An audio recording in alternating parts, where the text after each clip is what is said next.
ఇవాళ మా ఇంట్లో హెల్త్ బెనిఫిట్స్ ఎన్నో ఉన్నటువంటి పాలకూరతోటి పెసరట్టు చేసాం ఫ్రెండ్స్. రుచి అద్భుత. నానబెట్టినటువంటి ముడి పెసల్లో ప్రోటీన్ ఎక్కువగా ఉంటుంది. అలాగే ఆకుకూరలు కూడా చాలా మంచివి కదా హెల్త్కి. ఈ రెండు కలిపి తీసుకుంటే చాలా హెల్త్ బెనిఫిట్స్ ఉంటాయి. వెయిట్ లాస్ అయ్యే వాళ్ళకు కూడా ఇది మంచి రెసిపీ అని చెప్పొచ్చు.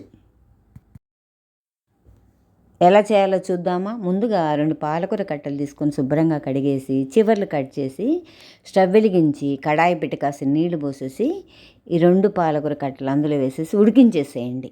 అవన్నీ తీసేసి చల్లార్చి ఒక ప్లేట్లో పక్కన పెట్టుకోవాలి.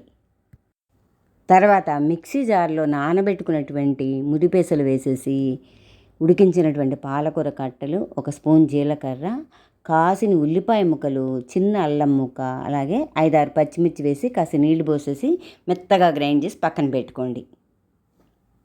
ఆ పిండి అంతా కూడా ఒక గిన్నెలో వేసేసి రుచికి తగ్గ సాల్ట్ వేసేసి కాసిన నీళ్లు పోసేసి జారుగా ఈ విధంగా బ్యాటర్ రెడీ చేసి పక్కన పెట్టుకోవాలి.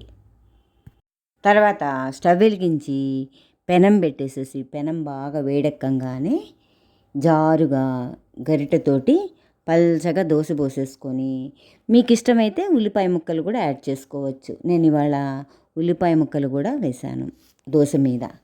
నేతితో ఈ పెసరట్టు కాల్చుకుంటే అసలు స్వర్గం కనబడుతుంది నాలుక మీద, అంత బాగుంటాయి ఫ్రెండ్స్. తప్పకుండా ట్రై చేయండి.